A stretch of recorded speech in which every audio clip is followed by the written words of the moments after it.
Talofa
Talili le lalorangi, wangi mai le matangi, wapati mai po'i, te au malolosi o le sami, wapa'a pena le olanga, wapetaya i tātou maletele o whaingata.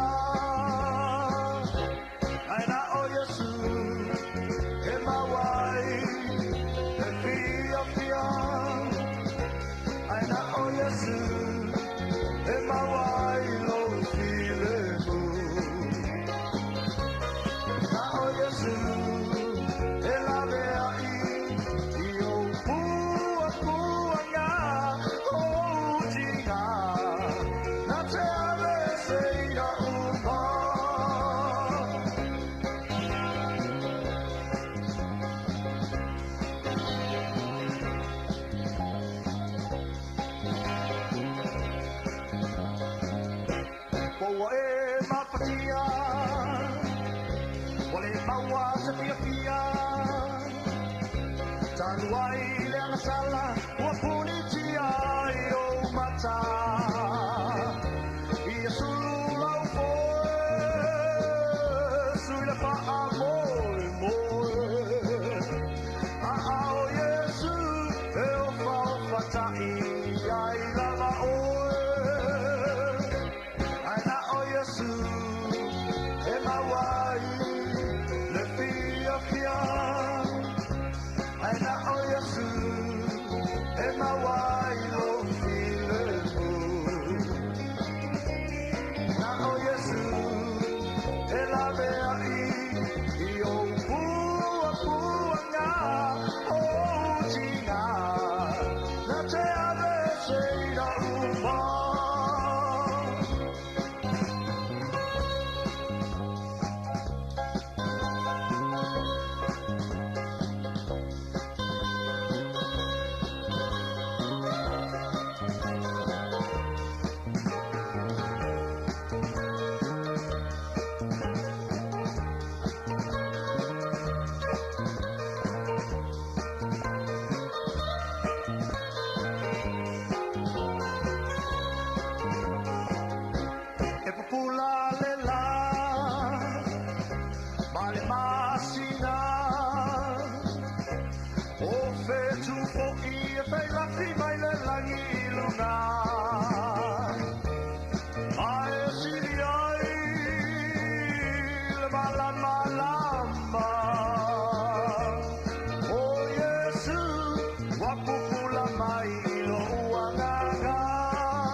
Yesu, e mawai lo filefu.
Le so for malo tatu li ya au te follow fine fa Talofa to le ta fo but le ta mountain of fear. All as for railing the naila so the tono the machine you lie all the to sanga lua fe lua se fulo maleono. Fa Talofa to ya joy le ta o ainga o to umo lo fa for mai ya Talofa lava good morning. Ai fo ile tali tonunga ya ona na wa e usuane le tai au e baba ya kwa maka ka fa ka ngi ya so fo le tai fo fa pe ane le lo to ka fio life fa tai le lo fa ma fa soi le ola o le wa fa ya on o to populane o va ya tu va formato vale ma le au le la langi nei a wa ta to wa life ka ya li ka ko ki kilo ko o le la ka ki mo ka ko vale mo ka ko mo nga mo fale lonto on fa taile le li wa va venga mo na le tu mo e lo usu ane e te ala ane na te mo la va lo mo nga a va pe te ala na ki kilo akula e se la langi mo le pangi kala ke ye longa winga ye in me na utupu ya ai ya fa malo tu fa Talofa tu ri va ngolo tai au ya ta pe la ka masani nga luenga o le tapenanga o whanau ia onga. Tasel mea nei vai aso ia le utu ua ia onga nei vai aso pe au nei. Wha moe moe lo iai fo ia wha moe moe o talonga i le nā vai aso lumanai ia le fo i tapena tuai mtanga luenga wa onga ia mo le anga ia tuli lumanai i le vai aso fo le vai aso lumanai.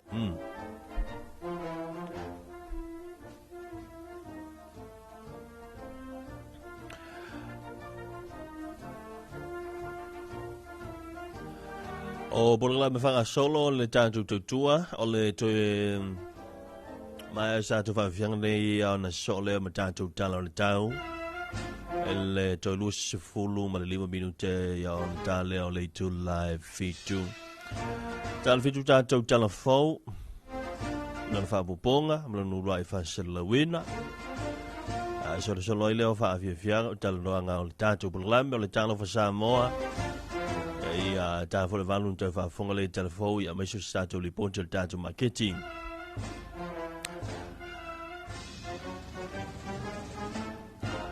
ia usu mai le nei tai o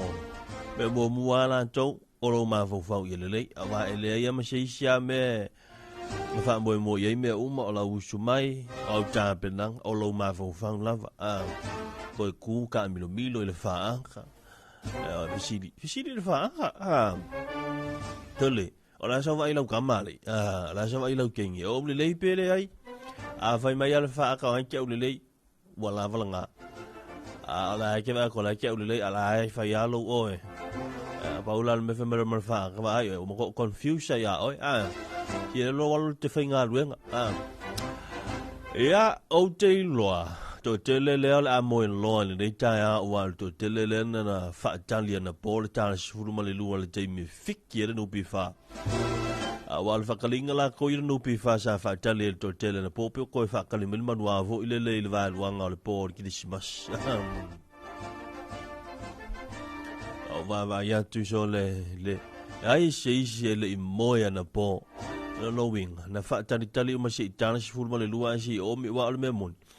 o le tuai o lau o mi o le tuai fo ina na fiki o lau nupi fa ai fa pe o le sa o mi tonu al sifuru ma le lua o se teimi a o le tai o le i o la vau li ta al sifuru ma le lua o ngo fiki e lau nupi fa o le tamara wata leo tolu se fa mi o te le toi o le talea o le itu lai e fitu i le rei tai ao fa Talafati wumpanga masani a le tutua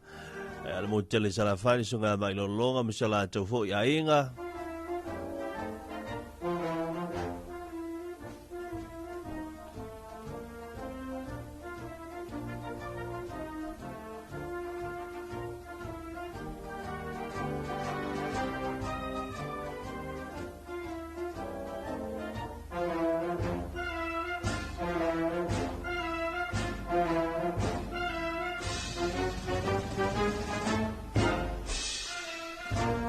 Talofa tu mau malo mo to malainga ina e falaseo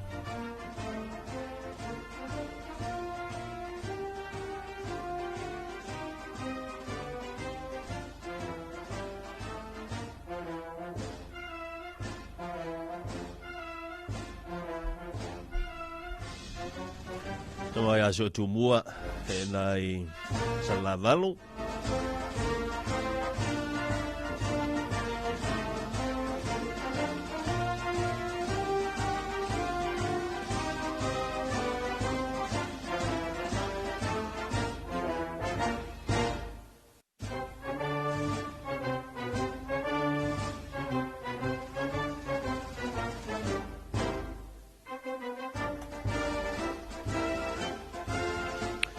Ya, ole wa tanu mai tātou lipoto tau mo official vai tau i no.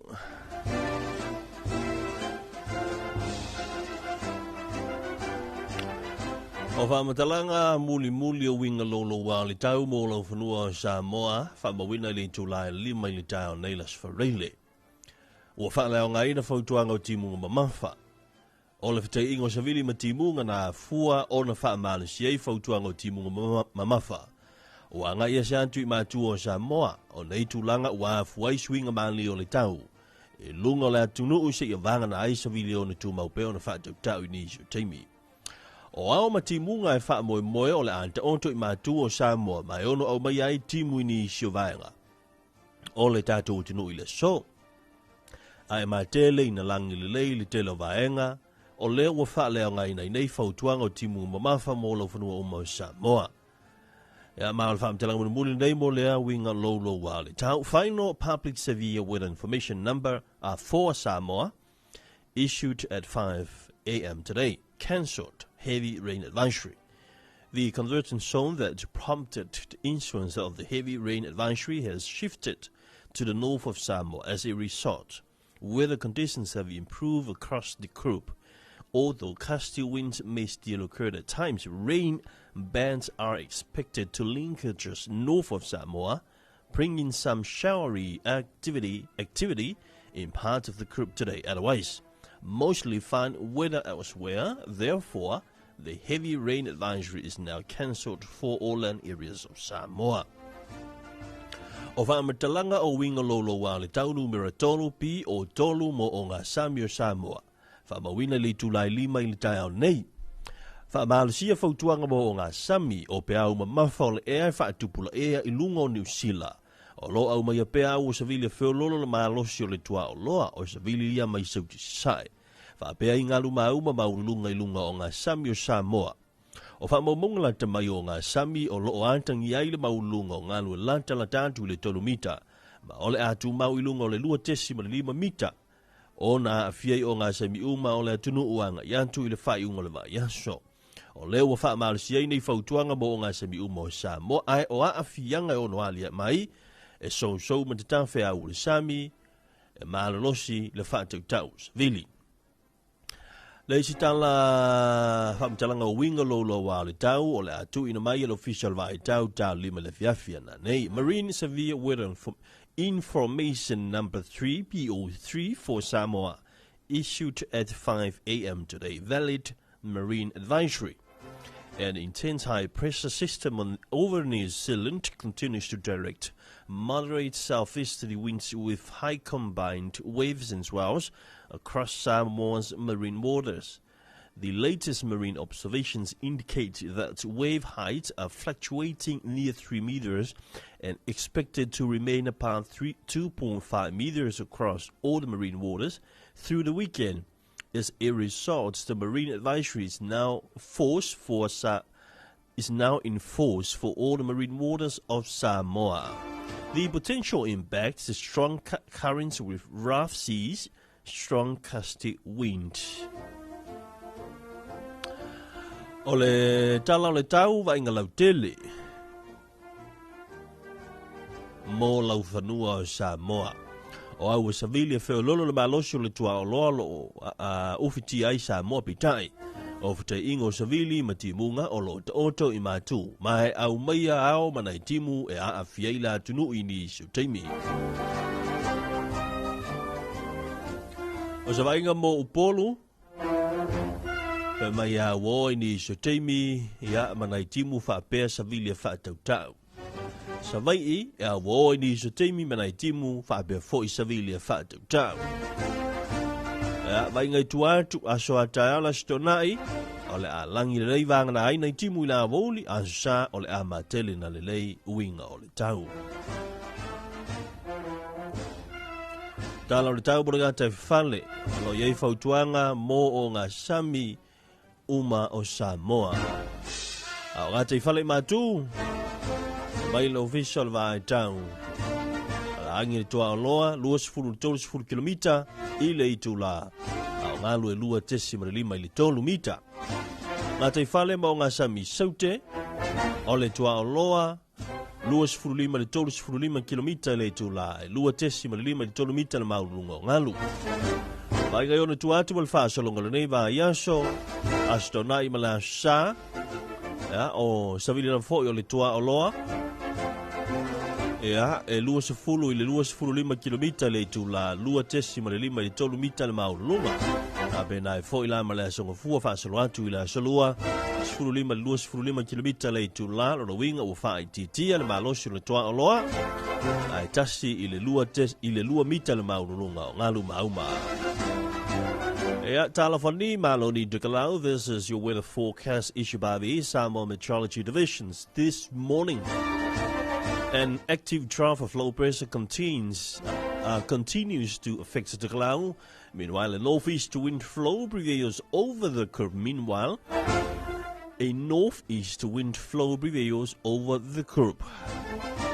Occasional rain, heavy at times, and a few thunderstorms. The sea surface states and swells moderate seas, and further outlook, rain and thunderstorms continuing. Tala o tau mo oi tukalau sa vanga whaatupula i o pēo mamao le ea loa a whiai pēa la tutolau pitai. O au sa vili mo i mātu sae o loo fiti ai pēa le atunu o to e lau. Asa ainga mo le so e ti munga mai mama whaini su teimi whaapena uila mawhai te tili. Ai whio lolo na maloso savili mai mātu wanga i mātu sae. Wha solo atu, wha solo ina angi savili mai sautu sae steimi muni ane o le so. Al vainga la tau talo na tai o le sami sisi, vainga i ona tuatu o le a wha au pea, na timu wha pea uila mawhai te tili. There you go, Tagalau. That's your weather forecast issued by the Samoa Meteorological Divisions this morning at 6 a.m. It is 15 minutes to 7 this morning. And hopefully you have had a peaceful night last night. And I hope that with all the contributors of NUPIFA and all the members of NUPIFA, National Provident Fund of Samoa, I hope that you remember that at 12 a.m. midnight this morning, the pardon available at that time. And I hope that you already submit and you already pushed and press that button. So you may check that. So you may check your 3%, your dividend 3% later today, or 11 a.m. or 12 p.m. Or otherwise, check after work. O le tupala watu o le tos 45 minuta le toi o na tā lea o le tula fitu na reiva anga o le tai ao. This is Radio 2AP. This is 4T. We are live we are live streaming. We are streaming live straight from the paradise of the Pacific. Yoa Samoa Aulele. Wherever you are listening in, wherever you are tuning in to the Radio 2AP this morning, if you are listening from overseas, from Italy, French, USA, or your farm, Talofa lava. Se fulu tolu minuto tale o le fitu tatu se ia tatou talafou mai vai whanua.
Vesale a inga e na ua tātonu le fitu nei vanga le tai au e o te lo le to te leo leo ua I lunga le wala pea ia le la se atu tātou telefon mai vai whanua e peon tapina mai le vanga o telefon ale si ufango Samoa le tu epi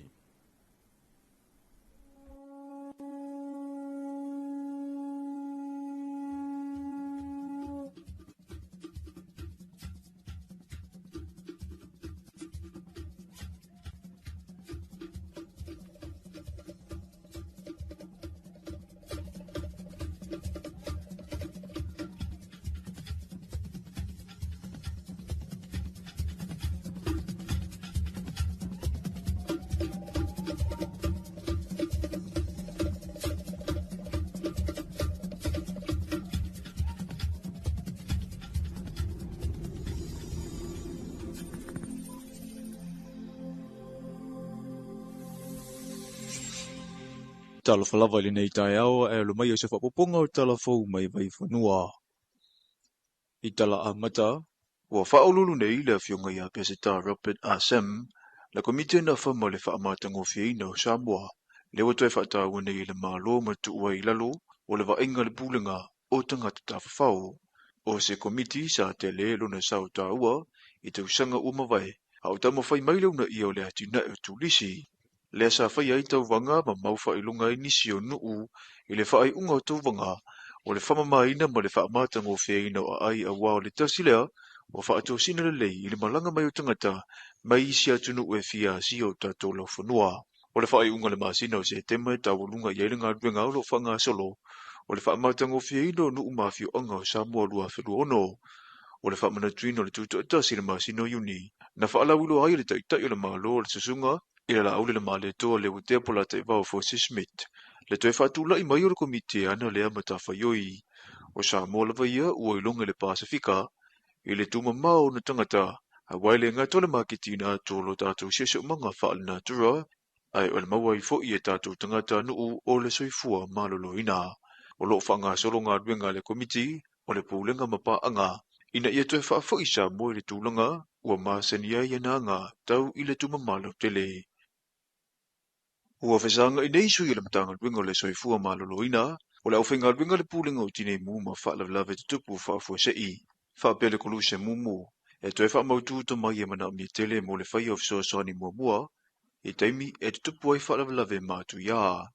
O le whaletani malo le tānoa lo whai aile nei whaatara nonga, ma oa unga ua whaamautu. E whe whaasoa ai finangalo, ia wala te tau na toe whai e whaalelei ai le tautua,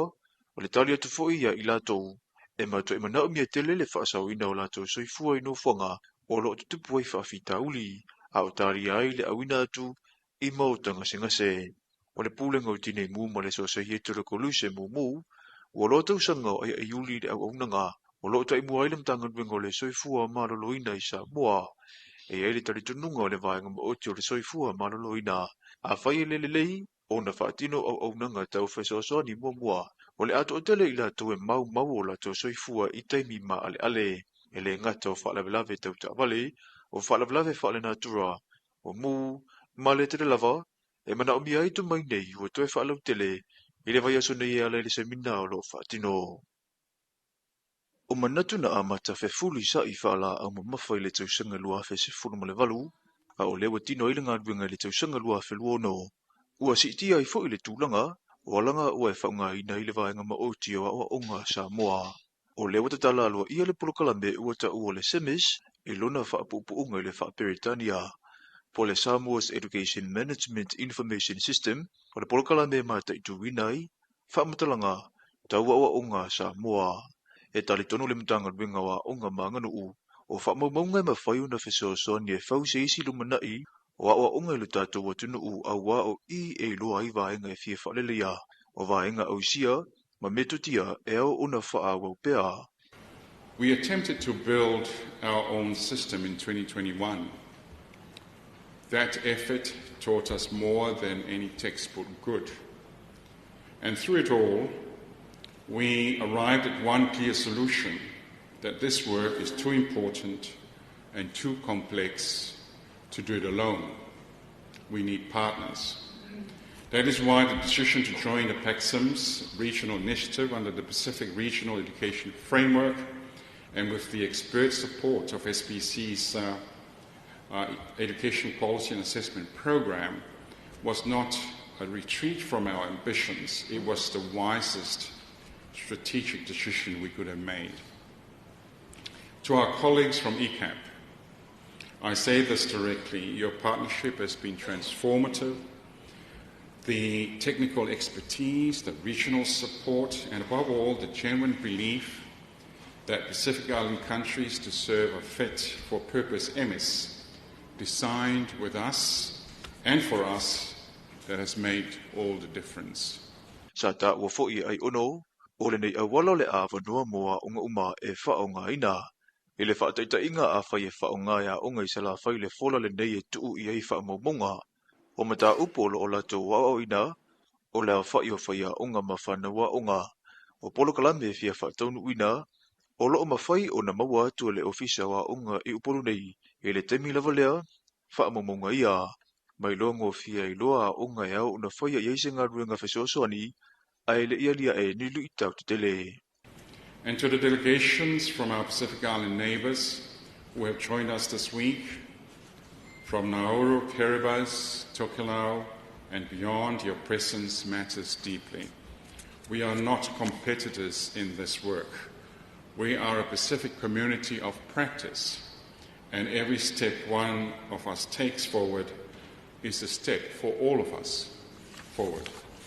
I want to take this moment to recognize the dedicated officers within the ministry, our ICT team, our management, and particularly the 31 schools who were the first to come on board. O le potofono le whaletani malo le tānoa na patipati ai lea matatia, mana awai mai eipa anga mai fiti. O sui o a onga to e lau a to ai masui o le mtanga ruenga o a onga manga nuu. E tolu se fulutasi a onga le atu nuu ua a mata whaonga le polokalame, ai ua fuafua e te tau una iei uma onga. Ma whaalau tele le tūlanga ngā whati o le poloketi. E whaatino isi au nanga e pei o le whaatautai o suenga, o iloilonga o ngā ruenga whaia onga ma whanaua onga, ma le tele lava. O se taimi mua le nei, ua tino mai eise whaama I te whaape nei, e si iti ai le tū tawa o onga, I le tātou atu nuu. Ma tātou tāla whauna mai vai whanua mo le nei fo I tai au, se isi na whaapopunga, I le awa uli.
So just a little time, 11 minutes after 7 this morning. And this was our local news, combined and prepared by the news team.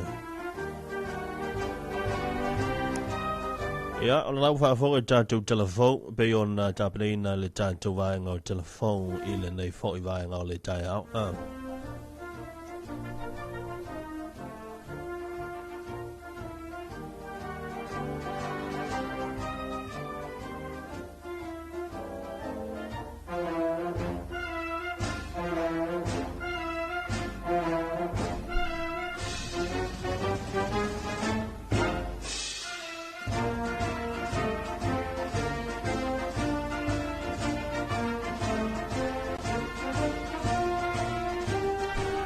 Talofa tu pa fai o leo wa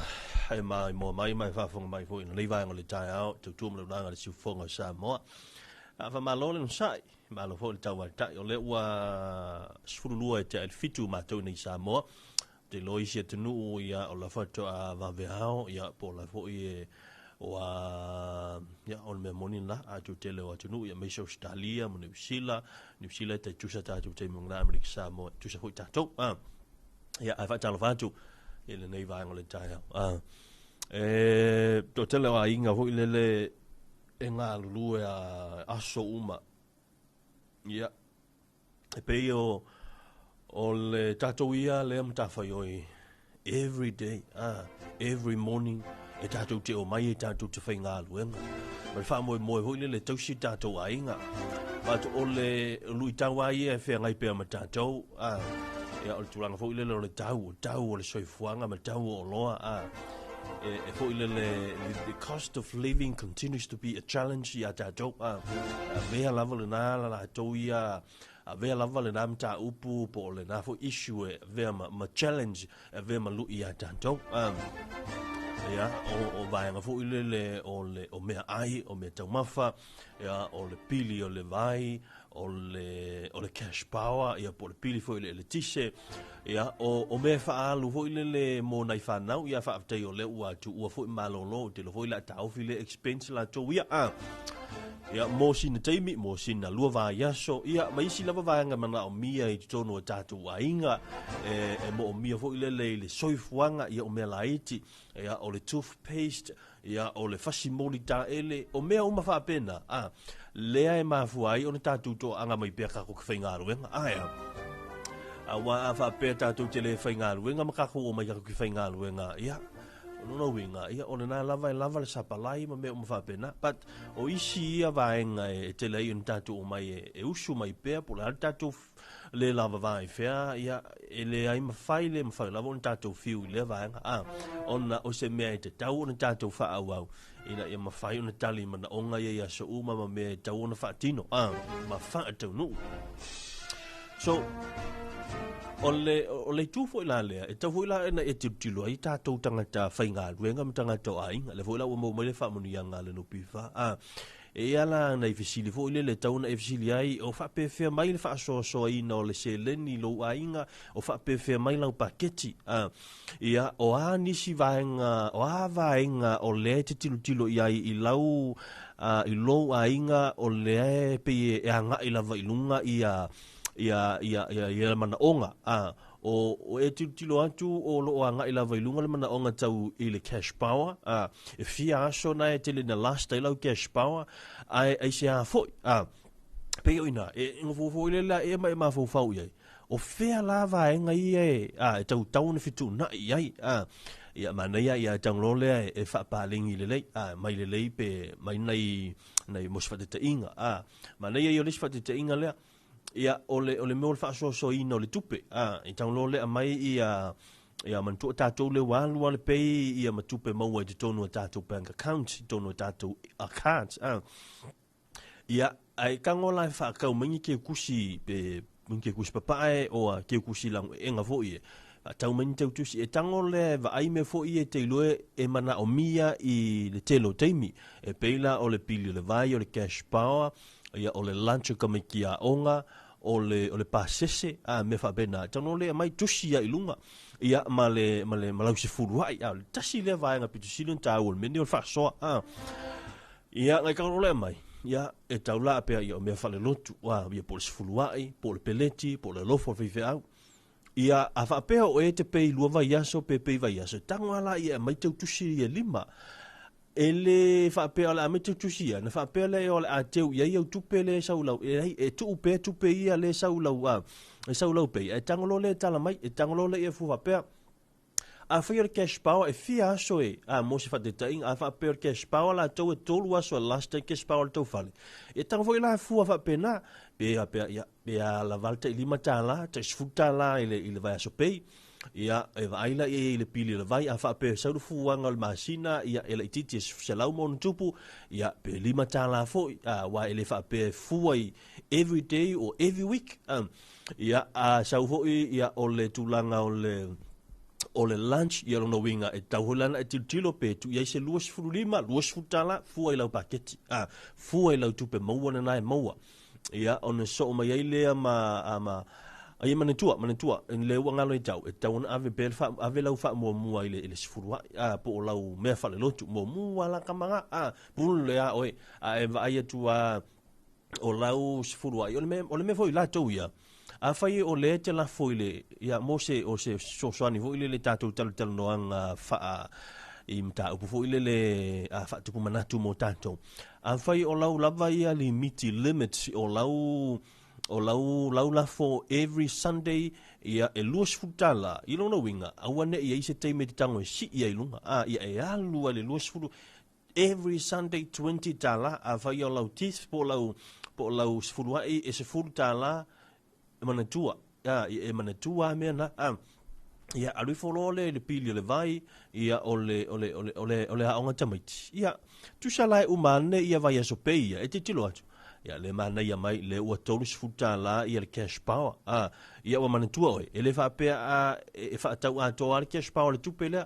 pe ele si vai aso fo le fo like le mai ale tupele cash power ia mfeina e tau no fa nga mole lancha tamaiti so it just the tips for ile mo tanto ile mene o le paketi o atato tilo vai tau ne tanto ia yeah, it's all about budgets. It's all about le kuainga me fo le lo fa soa lima le e tangala fa so fa pena wa o le mele tato titilo ia e mafai on tato so ani vo le i mene o le swing o tau le soifuanga al mele yenga o sui mai o ka o le o lo komumu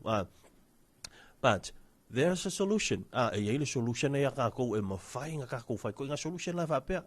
no la ia pa ke le me va pena o le isi la va nga fo le la te lo la to mai la pa ke ti le ia o le afso soani a fai o na ia ni no nga tu pe o lunch ia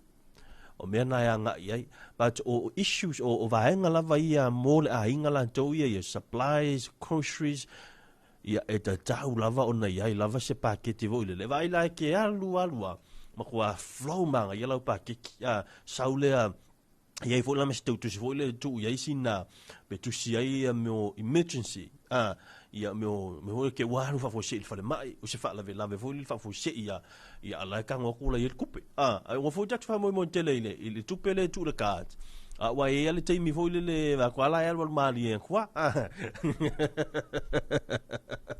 ia a tano sia te lo to tele o si a inga le fa penale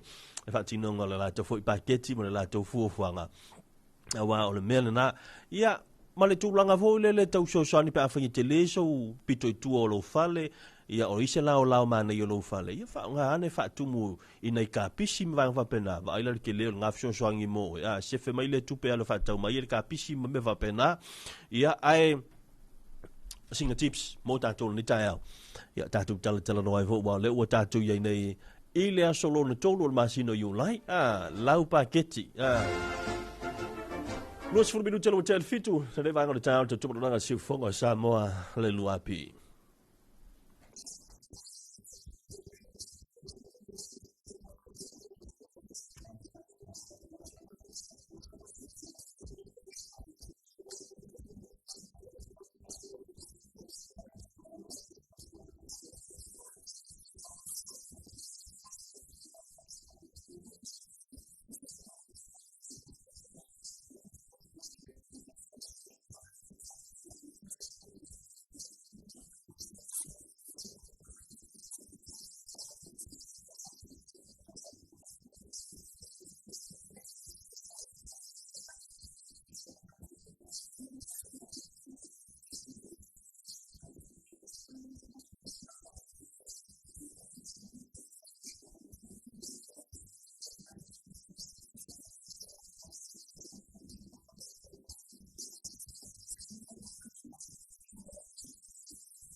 fetu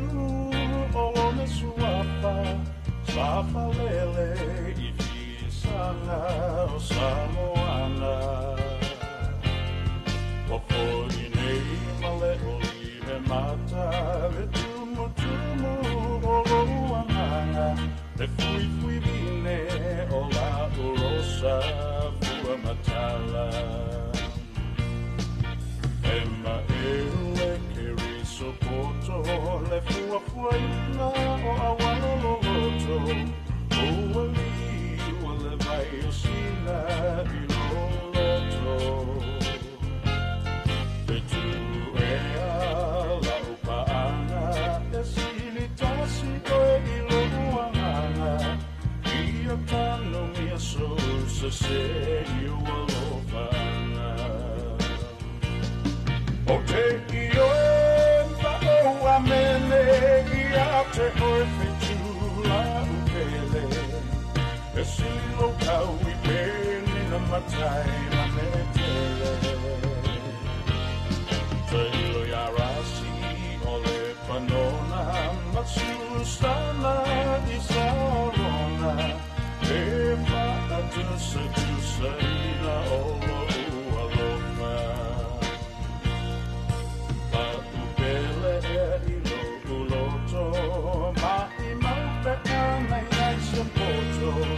Ate fasino mai o awala o le samiloto Ai sio tamai moina le fepurafi mai o penina Vetuela o mama o pule o yaita Letioa o Solomona mana upu fatupu alofa Ile limona funga peola rosa Wapapenao umomonga Sia fanau ile salotonga Petue fascino pea ile paola O te ioema o amene Ia te oefetu la upele E silo tau I pene na matai na metele Te io ya rasi o le panona Masusana I sarona E fata tusa ina o lo ualofa Atala ula lena E tuna pea lo ualofa Ia suma e o lava I leiunga E tuele mana mea E fata silina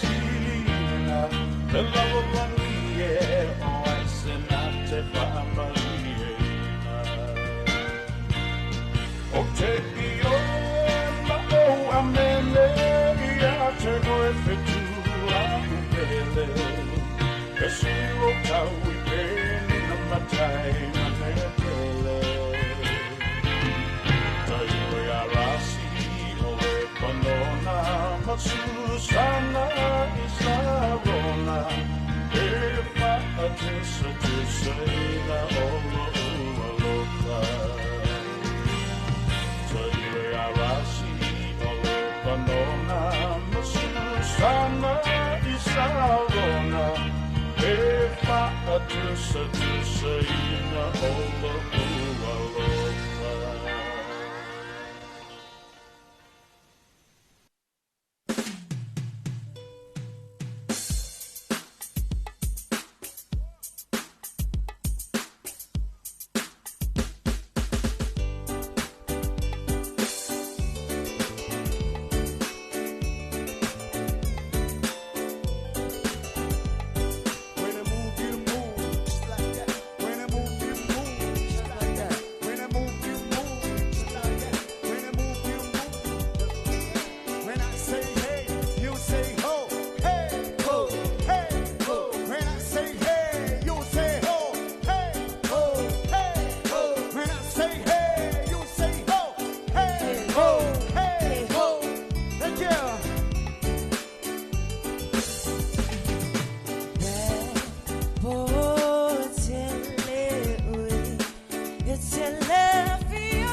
Talofa Samoa, Afirmando sama au, Patai magaya manomole, Amboy Soto, Malanga Lesala Fai, Patai, Patai, the Lava Afirmai. Thank you very much, Samoa. Thank you for your support. We really appreciate it. Have a good night. So far, so far.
Officially,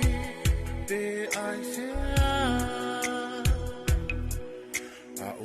na isawi te a ule amatanga.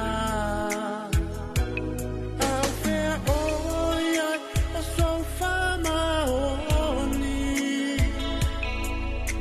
ilata whirainga, e o oile oti, whaanga loia le mafutanga, te taua leina leanga, ai whaawetai tele, mo mea uma lava, ia use se,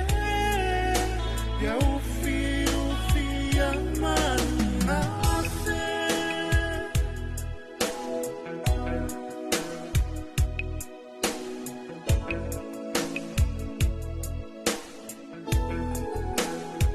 Usia ta whanau, o tau aso i langona, taluai me ansala na whaapolonga, wa e tau o le pua, maela fo mai ai omi whaani ale ale lau a whea sa whai e o solo ai lo wita e whaasanga tau mai ai le ai masemea e tasi na o tali atu ai whaanasino mai le matai ai tuli i luma o so ai whaangaloia le mafutanga te taua veina le anga ai whaafetai tele mo mea umalava ia usese ia ufi amalungase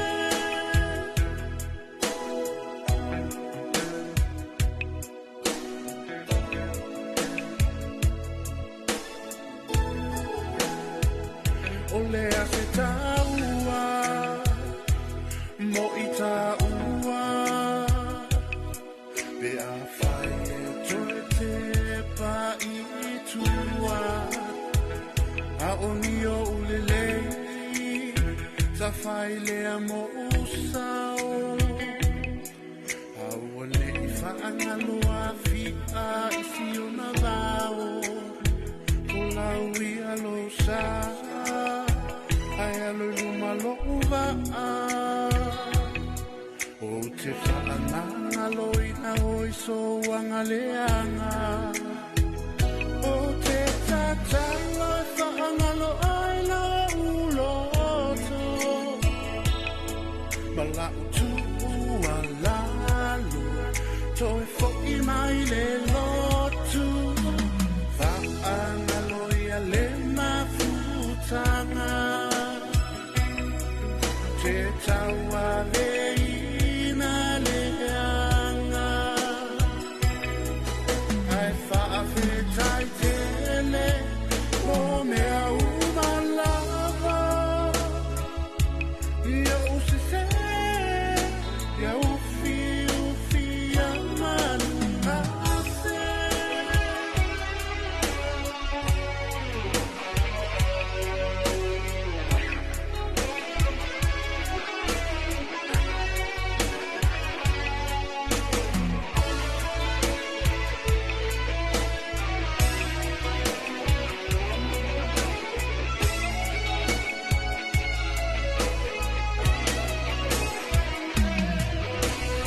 Whaangaloia le mafutanga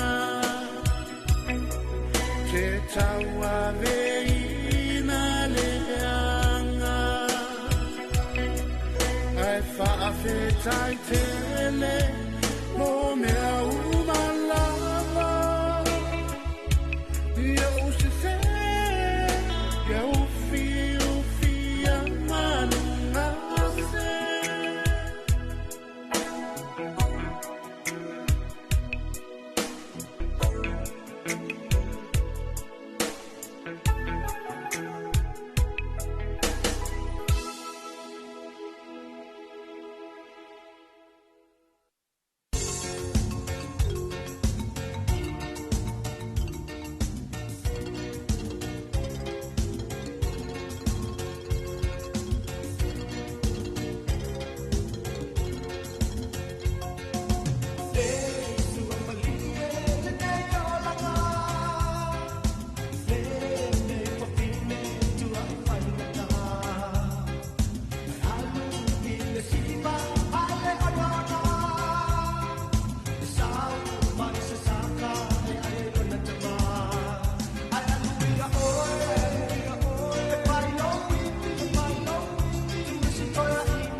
Jabla wati le tu pi o le ua.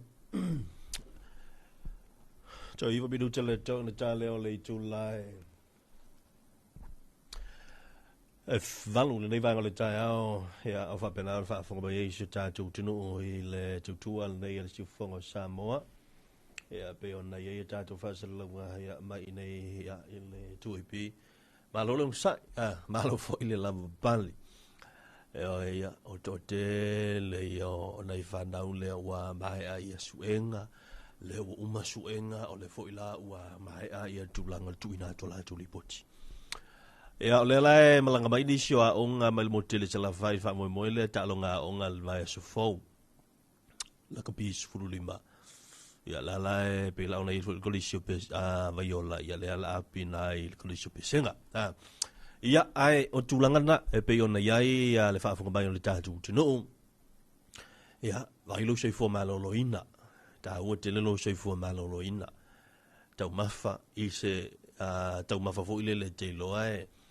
e fa pena no so son te lelo tino. Io va pe me unto. O lo tara noa tu te le o ia o la u tu si sila mai. O la u kokolisa. Kokolisa man tato ma keti funga lei. Ia ta o te le. Ina le tau tala ma wela kokolisa o ke pole le vo wa umana il tato no pifa I avenga me fai tau iso kokolisa ta ona I ko mo me di se tu pinei la oti. Ia tu langa masan. Lava le vai e tau mafa. Ia lava lau tau mafa, ia tele lau tau mafa I fua lau eina. Tau mafa mata. E pe ona I fruits. Ia o fua lau eina faisua, vegetables. Ia tu waku le masinga o exercise. Ia savali vai ia so awangi inge. Misi vo se aso tasi pe lua e fua lava lunga lo pis. Ia montinoa te savali. Se le fa pe o le savali lo te fai atu ai I te tawana savali taia uma.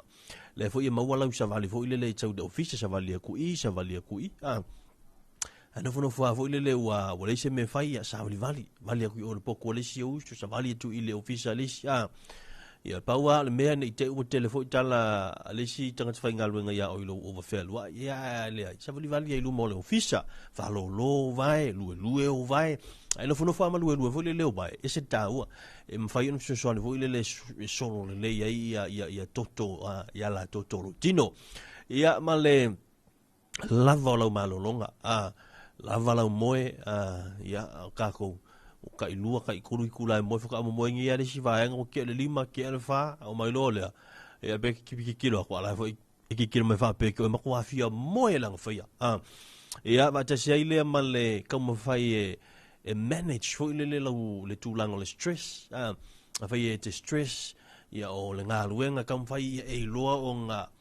e kango e manage fo le e awane e over stress awangi e pressure ai e kango le fa penga on fu le ina ia mafai ia ona le atoa ma soifua malolo inga ma fu fa umrikingo akoa ia ai pe ana vai atu o menno soifua malolo ina is one of our greatest blessing tasi leo o fa manuanga o winga ta we to look after ourselves help us e mawhai ona so ona fu na kea yo tatu wa inga ia ma I so ani atu ia ila to o lai ke vai aku o la lava kauko ai le savari fai aku ia isi uso vai ka sa vali ele mawhai ona e fau kua ia ka ngoi fai o mwhakai ka inga ka ngoi koso ke nua sa vali ia lo fia mai vai alu sa vali o le makua I le sa vali ale le kingo fungi ma oi tango e fai o e mawha te inga I e kango e koso e whasa vali ia o le ua to 5 minuta o na tā leo le valu mai alfa whianga leo na so leo ma tātou telefon ia o le fisilia mo kako lo whaafonga mai o le a se vaenga fo ile le tau se fua malolo ina healthy habit na mawhai o na mawai ni whaalongona lelei, ni whaalongona fia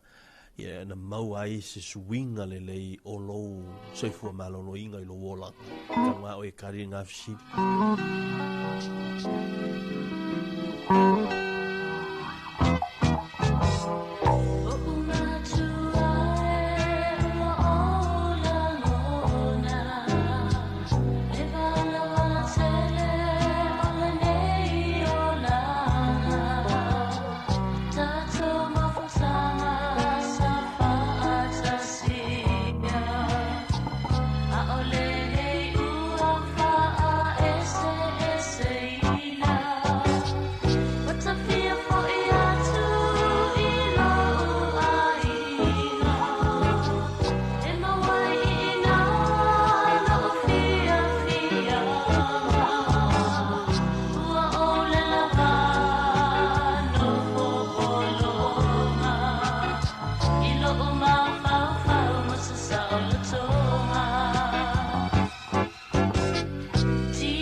Talofa lava le nei tai au e lo mai o se whapoponga o talafou mai vai whanua.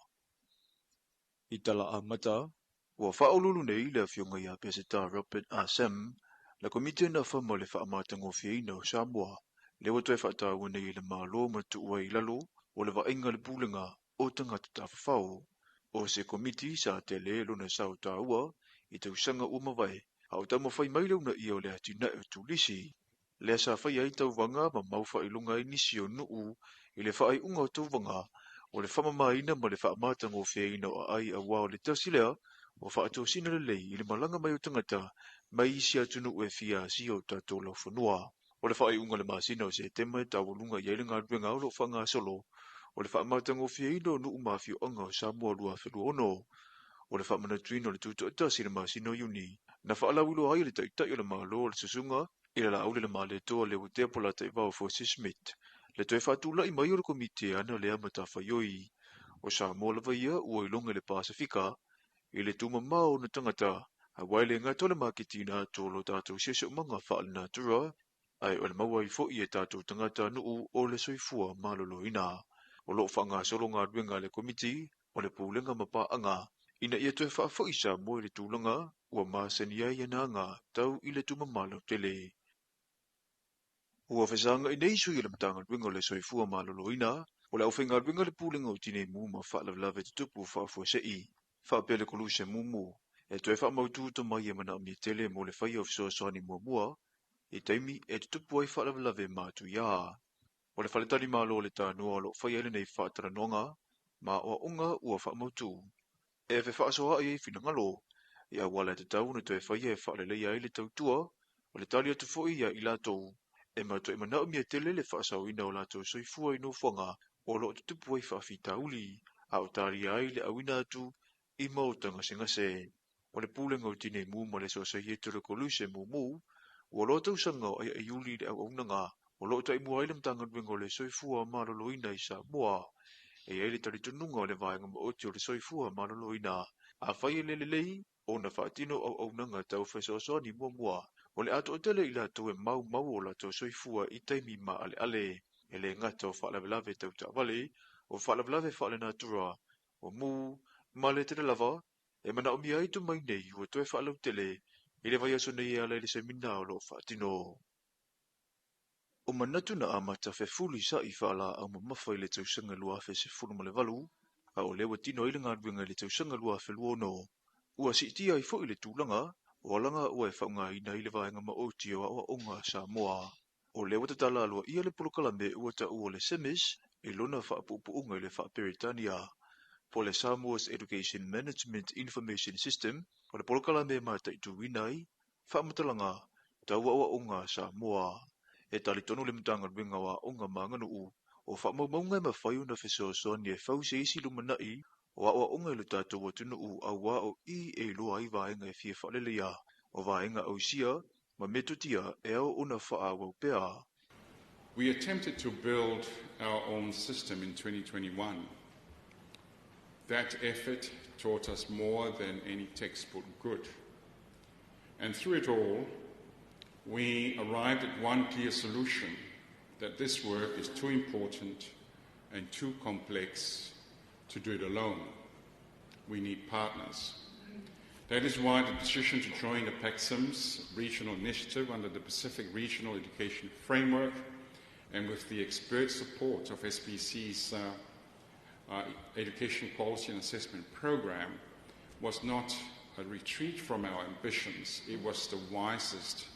strategic decision we could have made. To our colleagues from ECAP, I say this directly, your partnership has been transformative. The technical expertise, the regional support, and above all, the genuine belief that Pacific Island countries deserve a fit-for-purpose MS designed with us and for us that has made all the difference. Sa ta ua fo'i ai ono, o le nei awala le a vanua moa unga uma e whaonga ina. I le whaataitainga a whai e whaonga ia onga I sala whai le fola le nei e tuu I ei whaamaumonga. O mata upolo o lato wao ina, o le a whai o whai a onga ma whanawa onga. O polo kalame fia whaataunu ina, o loo mawhai o na maua atu le ofisa wa onga I upolo nei, I le temi lava lea, whaamaumonga ia. Mai longo fia I loa onga e au na whai a yeise ngā ruenga whesoasoani, ai le ia lia e nilu I tau tele. And to the delegations from our Pacific Island neighbors who have joined us this week, from Nauru, Kiribati, Tokelau, and beyond, your presence matters deeply. We are not competitors in this work. We are a Pacific community of practice, and every step one of us takes forward is a step for all of us forward. I want to take this moment to recognize the dedicated officers within the ministry, our ICT team, our management, and particularly the 31 schools who were the first to come on board.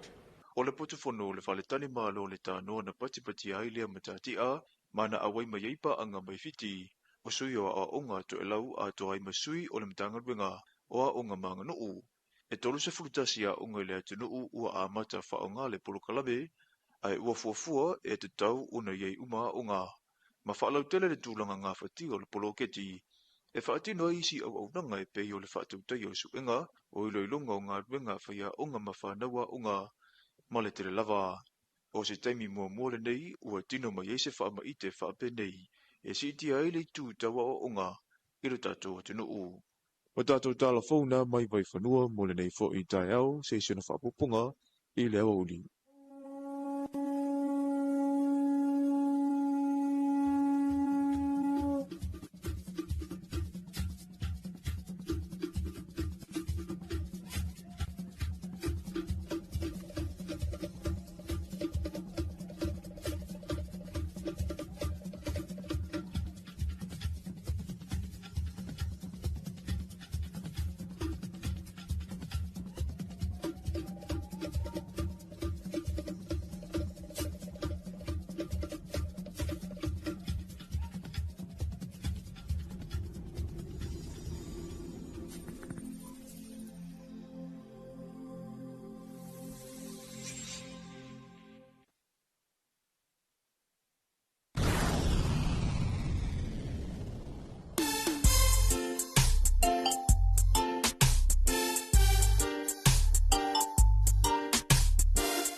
Ole te mele wate tu e pi o leo Luas fulu minute leo te nei le tu la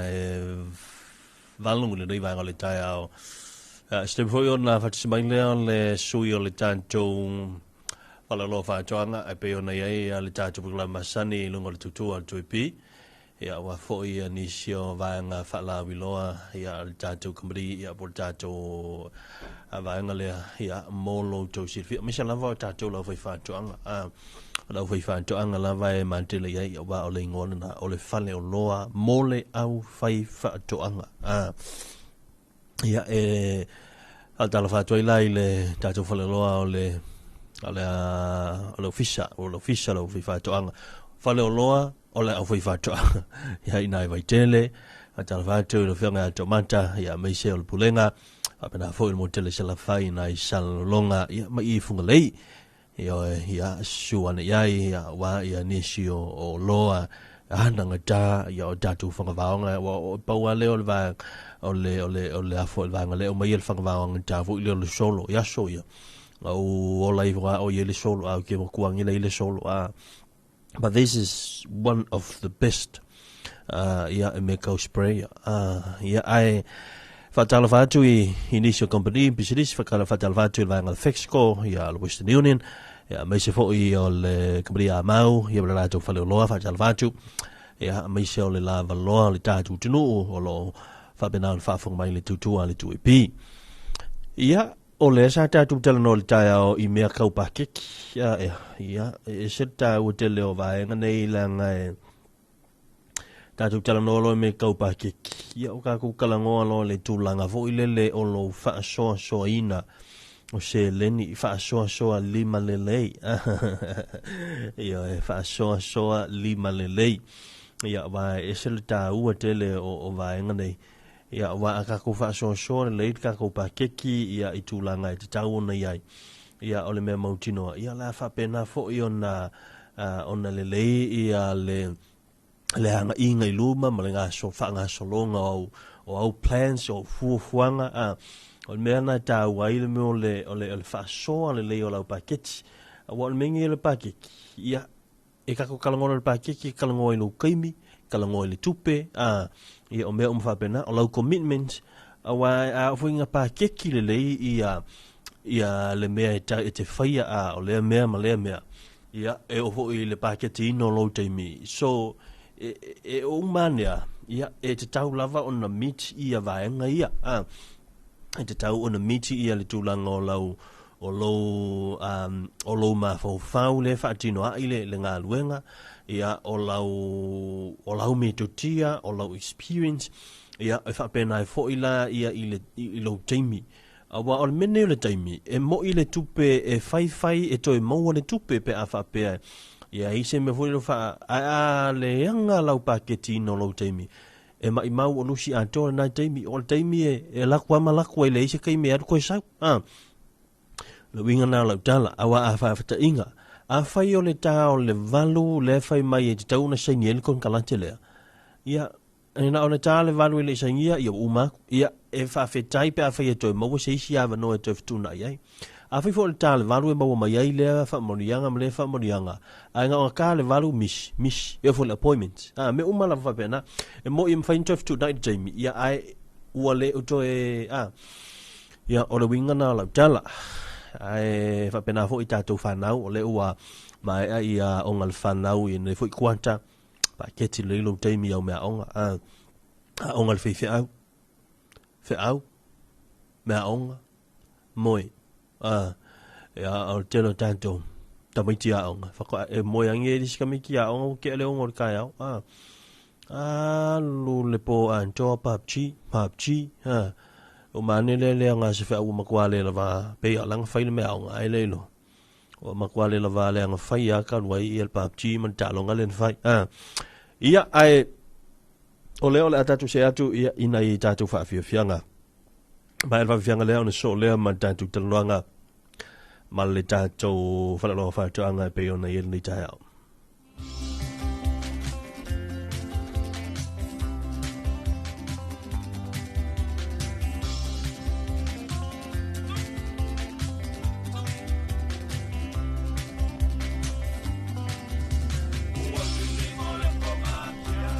Talofa le so ya Shane malolo so.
Mi fanga mai sunga soang Felice Mikaele ia mal peso fa ngoi na unufia lo au te bla wacha tu ipi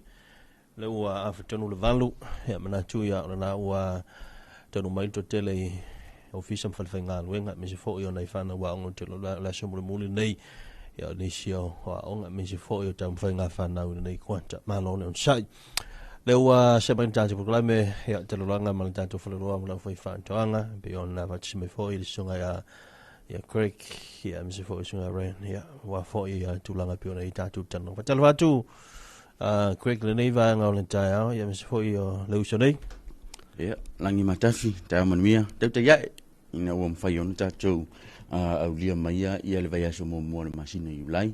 ia ele neiva tausanga malo pule whaafatai le alo whamaleanga le tatu tapa usili langi, ona ua mwhai rau sunga lo tulait foi, ia le ngate lea o le soifua lau le leo si tatu watinu. Ia mai ua nei so ua whatauwa, ia ona tātou au lia mai, ia le nei fo launga matautia, o le au lia ai, o le onga to tonu ngā le mu, ia o le tausanga lua o lua ono lo tātou ngā lue, so o lava se vaenga, to mai maa ngā o tātou ngā lue, ia ele ngā teileo, to mai wha soa ma lo tātou tapa usiri, ia wale tausinga o nuu, ainga, ia ele ngā teileo, o e kalesia ma so tātou atu nuu, whatara whatu, tupu mai e so tātou tunu, tina mata maa matuero lato fo ia tapu inga mau, ia o ula le muri la ma tu mai le muri panga ia o al fai tatou le whanau ia le ngata whailea ia o na o tatou whanau a onga ia lo wala usu fai si ai mo so tatu nu lenga ti lea ia o na tamati na o som to fa fini o lo faia ia le mta fa yo le fatu ai tausi ia o le mafuanga tonu na o ma sa vale nei tu la taia ia ma ti usu mai e au tala ni si o vaenga ia wa no fosila fia ila to lo ia male fatu ai tausi mo o e faia tina e tau mata mala tina e longo nei ai le uta matai so o lava se vaenga ia ise me fenga luenga lo na mi le sosoani masi au nanga fatava ia mai ati ma o nei mar company kun muning Samoa ya malo lava great kia tala foi le wa fa fong mai la foi fa tanga mi se fo ta to no to sai fa fa ya nei ta a fesi lo pisi o le ta to to fe lo ai le ya le foi sa mo tala o le sa malanga tu mo tele sa la fai o la le va nga le sa malanga to ai fa mo le great ya malo va tai o le tulanga sa ye te pisal machine na unit pa lo fa na tu no full to sanga company ia pe yo le mafu ang tonu la na le ma si yo le la sa le longa ia ile au te la vai le fa moi o le fa tino ino tatu sei ia o le sama malanga tu ai ile motele sa la fa ile solulu fa tino ina la sei ia mau ai ia manu malo ile fa long tu pe fa long mo ile ma se la tala ia o le lu ai fa se la tala man fa long mo le tolu se la tala a fa ile I maua e o e ia tanga malo ia le tulanga sa ye tato fa sala ngai le to fa fonga me pia la sunga le tulai foi se itau na to fa ilo a wale no fosila fia ine mpayo na manino me uma o le se isa fa tinu ina mo fa luina le lua se la tala pe silia tutono fa lo ia o le asa ye tato manu malo mo mua o soma filinga o le fitu no tolu valu lima fa fitu no me telefon o le fa ilonga longa lua po tato man malo no lua o tau vanga afu matino fitu lima valu lima fao no lua ia man tato man malo mun mulu fa long tu petot sila tala tap nu ulau taini fitu lua fa tolu fitu fa o ia o tato man malo na tolu mon motere sila fai a na fila va ia se isa vatino ina ia na ia foi na tato man malo o le man malo mo mo to filau fitu tolu iva o le manmalo luo taunu unga soke fitu fa o lua tolu wono ia male tatou wina lon tolu o tofi lau foi ia o le fitu tolu iva o manmalo na mon la lai funga ai tulita mai ia tatou po kalame atoa la vale aso nei o le fatino ina mon la o se yo la tu iva teli sau se time ia o le aso nei ia ona fatino ina le o le tatou se I mo le la tu iva teli ia mai o le taunu unga na tatou fa moi por fa pitoa sa fa luina o le lua se lau tala pesi dia tutonu fa lona nga va ale tatou timpusa sa fa ia mo tatou fa lo awane imisi awane ngalo ia ilo siasi me pe tatou fa lo ele le muta angale le ngata angale o tatou fa pitoa fa lo e fa luina mo fa pia ia so fa so mai la vale son fo se pa ia le stona itono tatou fa lo ia na la to tasho tatou ina mo tele se la fa sale longa ia male lue upolu nei o la utu vai tele male la lai funga lei fa tele crack o le mai tau atu ia o le fo ina inicio nei fon fa vai le sa fe ia tatou fa le loa ia ile nei fo machine fa mo le rain o le te vai atu pe ia fa le alili ia o tau tele va ngale wa fo fa mo la tu tatu tunu a me se lewa pasia tatou tala tu fo le lo million tala mo tu malo fo fa vai ia fa talo fa tu la ufiongo lo tu la it fo ni tai o ke ngai ko ke malo si tatu tunu eli mo po na po fa tanga no pipa ia o tu te po le ngo fiki patse ni ngalo wala ba o mi long i tai ia o se tala la ta mai le fa lo mo fa tu anga ia malana fa nga pa nga fo I mo fo fa vai tai tasi ia me fo lini va no e mo le tu fa tai fa le wa company e fionga I sunga fa puli fionga fa pule o tu malo tai tas ona o le tatu mingo la wa nanga fa lo mo fa tuang ia le tu fa atu le fa ila tu fa nga fa tau ia o le tu na masala ina le nei vai tau le tanga tar so fuang ia me se le pa si el tala fa tau o tu pelu a felu ono lo felu fitu a sta tu malo ia o le vaso le na sama vai tu nei sama tu o te fa le ali sama tu atu ki liva tu fo la tu ia fo ia fa tau ia sama la walunga lava i safety gears ia tele lava mana no ia nisi o vaenga sa fai fa tau si tu malo le ia temi nei ia lo nga so tai tu tase tu lava tu malo ele fa pe na fa le ali so lava si tu malo fa pe fa fonga mai fon fa vai ia ma vaenga umolo o la ver komiti awane tu au tu teno fo o lo fa tali mai fa lo fa tu anga ia na ufinga venga lau fonga fifia ia fa tali mai malo so tu nu ia te fia ferva enga le ile tulanga ile pest control ia ole to na ma se la ina nei vai tau ile nam o le falo o lo mo fatu anga ua ia ila na au ona fonga o le pest control po o tama im fai ona tina e fanga lo mauta po lo lawa mana ia ava pe lo e a mata ona e va ia in seti o a mata ona tu fu ma o ola ma tele I tua mo tama tua lawa ia im fai ona fa so ta e tu mata ofisa na fa so ta e tu lava mata ofisa ia ona e va ia le ran ma ko ka mo e so ko follow fa e fa survey ia ma ave tonu pepa I tonu pulenga ma pulisidi ia ona fanga yo ile ia ma fa ia ko e costing ia ma tu lo tama fanga au fa ni ngalo ma malo so ta tonu ele ngata ile pest control al falo lo mo fatuanga ia e mo falana spare parts ona ole tele on mamalo se tu tunu ia e tele lava pokalami o te saula ma fa mamlama le tu le ona ole tu langa le ole le anga lo fanga vau fa mai ele ko ya ngala ka fanga vau ele ko ya ngala ka idiafi especially o lo e fa tau mai le falo o lo mo fatuanga au ti popoli au ne e sia tu vale ti oi na le u lava lo machine tu no lo sa e la tu sa o la vai tele ia lo we le tato department fonga e ka ole spare part ma pest controls ai le official tala ina ai mo terminate e ma fai lava on fix te atu le fa lo vai tele ia pol fa lo funga le ia pol la fa isa vai ia tanga ta o ia to mai fa pitu e ma fai on fixing tatu machine ia au te alu ave song ave la mo vai se si foi le e tele ta ton wina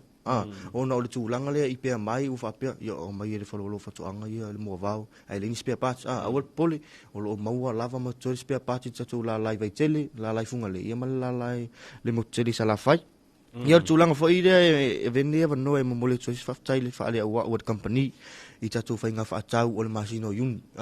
pe na ilo se fia la u fia ngolo tu lai fo ni tai o to teli le lo fia to se to tunu ia pe fem ta we quick ia le sama wa tu sa vai mo ta utia fo le hospitality le fa tali me sa vai ia ile I va inga ile motu ono le sang fia mo malu tu tunu ia le fo u fa sa fuel company le ta ia fe mo se la ila la ta itasi ona fo o le mauta ave company o le falo lo mo fa tuanga o le helping you grow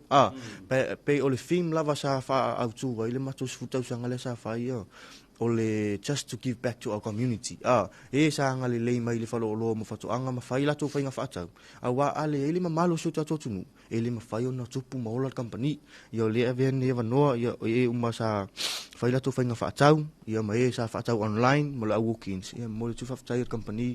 ele ni tai au ia fa nga to ni ya la leo ia so la se va nga so to tunu o le ma wa mai ni fa sa la ia mo tu fata fa le o company ia fa congratulate for I si va nga le sa malo ia yo to mo to lima se lau mo to fa se lau ia mo to se lau ia ve fa ni no ia e fa ilo atu ai ni si o lo le fa lo fa to anga le tulanga le vai la o le vai la au la vai ia mal fishes vai aso uma masina uma le pa o le terminei o lo mo to vai la au so o la se vai tulanga fo le timu lo ia nei mal le anga tau a te poli o lo mo fo vai la au fa lo mo fa to anga e tali to swing o tau ia o sa o mato vai sisi lai mo terminate e fai ona old weather a fa pe lo ia ta to le tulanga o le ala tala fo le timu ma try I mean wet season ai ta to ni samo yo lo mo ta to vai sisi ta old weather mi tu mai fo le tu vai la au ia me fai ona fata wina lau vai la au sticker pe ona lau I lo ai pol acrylic ia me fai ona mixing nei lau vai la au fanga vau ma fanga lau vau ia manga yo kamanga me fai ona stick le vau e le matafi esi ona ava pe e timu le mea ai fa nga ine o le vai la au fanga lau vau ia me fai ona I turanga fo ile pe le vau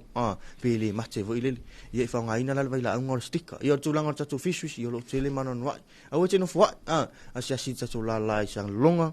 tatu la lai funga le ia ma tatu min stoi vai tele ia wani si ia wasi au te lenga o le mam angal malu si tatu tunu ma tai tele Ryan au tele ia le vanga le fa manantu ia tatu tunu o le tatu water plus ta voi le o le AVA le smart ia ia la ina Ona ta ole smart water blaster ia tatu water blaster le fa mole. Ia whaftai mo lewa noa. Ole mafuanga ona o tātou lava ia Samoa. E iai lava le mea malona winga. Ole winga ole smart pe awha ali liu wha Samoa. Ole ata mai. Lona winga e pe fōringa mai. Ia ata mai le water blaster ia. Ia ole tātou water blaster le AVA smart olo available. Umai tātou whaloloa. Le whaloloa I whungalei. Ia o tātou min stoi vai tele ma lala autu I lala I longa. Ia o tūlanga o tātou water blaster. Ia e mawhai ona e asiasia tu tātou lala. Ia asiasia tu whaloloa. Ia wa iei fo I tangata whapitoa. Wa iei to mai manga wa. La tau te wha amala malama ina lea tūlanga I le mamalo si tātou tunu. Ia e wate poli. A whape te lato I le la walau se lini. Ia e mawhai ona e watu tu ulau talosanga I le manager o le whaloloa po le store manager. Ia o le store manager e aveina I tonu pe whailan tusi. Tu tonu pulenga mal pulisidi. Ia la tu ia lufi ina tamau a inga company. Ia mwhai me se pa u wha amama avenga. Ia malo si tātou tunu. Malo fa tai quick isi si va nga fa mole fia fa popo ia ile so ren o le mana ia le upule we fa siling ia le smart ia ada tu tan no la le smart ni pe fo ia tanga te ia va tu por kala ma ti va tu fa ma chalanga smart mana ia ele ise me pe pelo po se me fa pa ole vo ile ma te faia ma te ava tu me sa o tonu ia ma me ata ma maila ina ia ma fai on fa tun fula wina fo ile fa ngai no la machine ia oni upu fo ia e ma fai on nga wa ia le lo te fa te wina machine ia pa pe ole upu le we lunga machine no ngai ma tau tia machine ia ele ngata la fa nai na mota le limu en fa ngai ne fa pisini si o le car wash ia ole ala to nga pe fo pi tavan ia e pa ka mane ko ka ki man me brand new pe ia o el festa to tavan pe afa pe fa ngai ne tato wala plast ia o vai ngam tau tina lo wo yai ia maulo na mana ia se le malo losi ia o le pasi ia se tulo ia po le malo se sa mlingu to le tato fanga au ia po le vai ngai fa ngai ne tato wala plast ia o le masina la vai ne o yulai ia tato nu la va uia ia o mata pena fo ise vai ngai matau tia ia italia tu so tato tu lang lo ia fa la wi lo ma fa pitoa le winga fa mtselanga ele mfa no mato to se ese ono le o mata ton ma mautinoa o vai ngai o le atu tuli pe so tato tu po vai ngai o le ali li fa ia le tele le fa fisini a fa se pa u o fa se fa la udoa a le ase fa pitoa ia po se fa mama avenga fo e mache fo ina tawala mai I fa tonunga tuina mai ele polisili male pulenga ia iso tato company ne infona offer to edit tua ia manisio vai ngai va tu fa mama avenga si so tato wa tunu ia o le tulanga tau le baila au pe na ta ua e so tau ni tula taya ia o baila au lo fa tau ni tunu company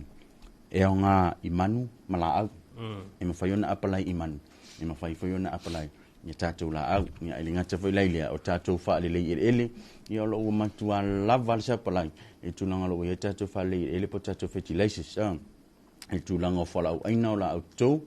ia o le fertilizer mo la au faio ia ma fertilizer mo la au amalosi o le hydro urea ia ma le tatou NPK ia lo fa tau ni tonu fa lo fa ile tasi le kilo ma le lua se fulu kilo ia e mafai ona e su atu fa mal mala ni so vanga ia pot fa le ele fa ua longa ona ilo ai ele au fa yati na ia ma le sita to fa le ele ia ole o tau mo ia lo wa ia lo ia tato tanga para loco pot tato fa le ele na ia lo wa ia fo tato dynamic lifter ia potato fale ele na tau mai ia tunu mau ia ni so tato supply o lo fa yontuina mai e so sonia tile I fanuo so tato tunu o lo mana mi se mineral fa popo ia wala au to awa vaenga lava ia o umona tu umtamanga ia tuina mai e na yo tato supply ia manisi fo ia o ngata o sa fatino ina tono rato company ile fa onga ina tanga palpala wa e se tanga palpala mo le fa yo le familinga o tanga palpala mo le choisi ina le familinga ia matanga palpala ia o lo wa ia mineral fa popo ia mo la familinga ata sila masau fa lele ia masau fatula au ia wa umana tina tato le to popo le tulanga lo we tau so fa nga wa ko fa mal fali ingi merkapis ngoia kuikua se i merkalo alu foi au ka fakau merki por fe vai kipo yang ali ko pole ali se papa pe ka un ka me sau so fuanga ka ko ye timi ngai e a toanga ma to te tu ma tali atu pe so ani le watina e pe ona ye ile na Tower company Samoa Agriculture Store Company Limited helping you grow. Tai ole fo tato ia le vai tau timunga me se fo le angol tau ia ono wingo la telefone namu ale no vai tu sa ia to a lo fo le pese repellent le kamale ku fa fo ko kulinga mu le ko ngala au po la maua fa mo le Ryan fa tai mo le vano ia o tele tato o lo le o le tūlanga lava ia sa au mai e le whalo lo le tatou masini lea po o le stocka. Ina ipe mai le malusu tatou tunu. O wha pia o le vai la au le stocka. Le ai whasa onga i runga tatou pokalame o le stocka o le masini. o le masini O le no o le vai la au o le nepisen ma le floor fence. O le vai la au lea. O le, o le masini lea, sorry. O le masini lea, e maua le 2 lita. Maua le 4 lita. Ko e maua ma le 10 lita. So o le whainga o le mixing o le vai la au lea, e 10-10. So especially o le first time lava e apply lau vai la au i tua o lo maota po o tua lo lau se tu lau tai au. E mawhai o na 10-20, pe whateta inga, pe a 2 lita, ia longa winga e 2 meals o le vai la au. Ia o na alu le tutong, o ia o na whapasilia, o le maa nai o le mist o le tamalea lau whiongo whai lo tu le whai ni tai au, e 0.1. A tau le 0.1, nongo inga kama e mista fo ile li, kama pasi fo ile. Ia e mawhai o na a whaapea, e mawhai o na tu ule si kona o lo whali. Pe tu uli si o masini kona le show fale, e mawhai o na whea vea i savili. Ia mai e lava no e tenei ai saile namu. O le benefiti fo i o le mamalu si o tatou tunu ui le nei vai la au po le nei masini. Ua na o Samoa le tunu o le Pasifika ua o mai ai. Pe i o na whailoa mai le matou supplier po o se tasi fo i o tangata e to mai whapitoa sa su mai i nei Samoa sa whaela o onga le whalolo whatoanga. O le lunga le atu Europa po Italia atua. O le atunu ulea ua so uma tofu lava le ainga. O le mea lea e mate o mai pea ma tu itu. Ma le valusia o la au malu si tatu tunu. E mawhai ona whaatawina tatu masini. E le ngata i maota malawa.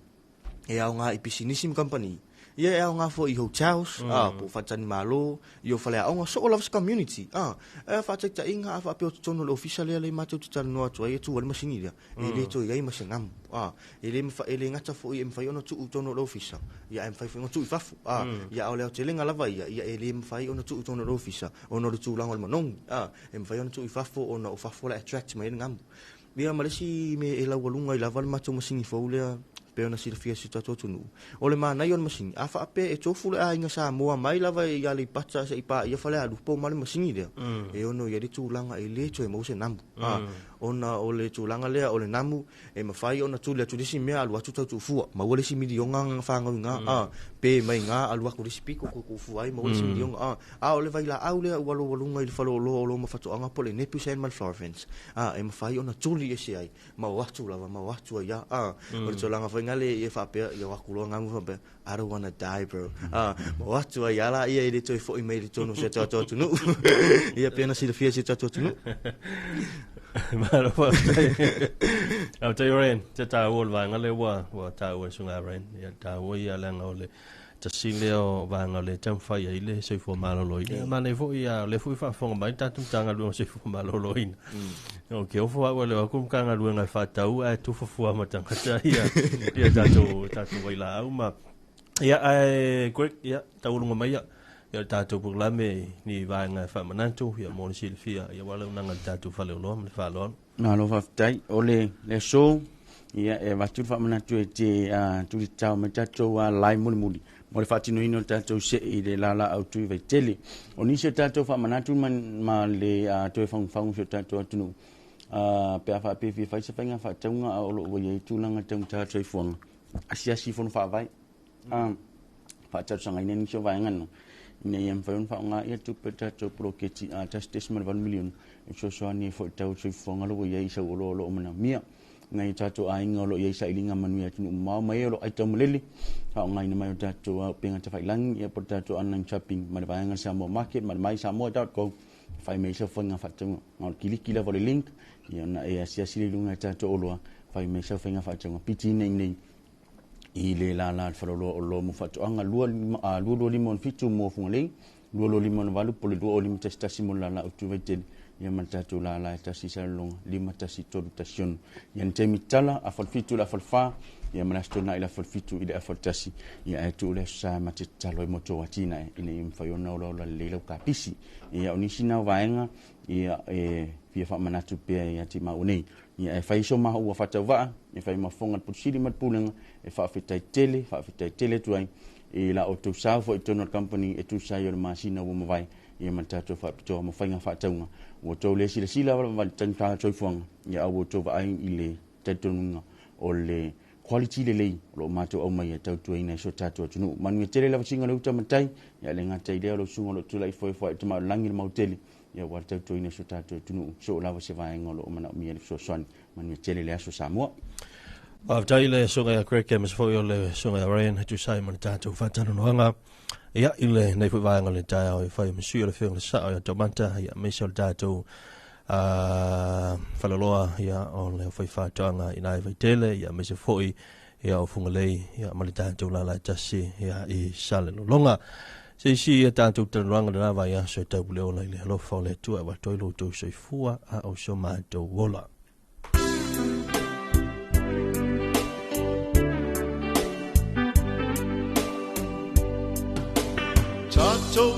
Tala no fama tua nei mata usili lona tawa se fama na tuina e mana tua le fan now all the tofi mai le tua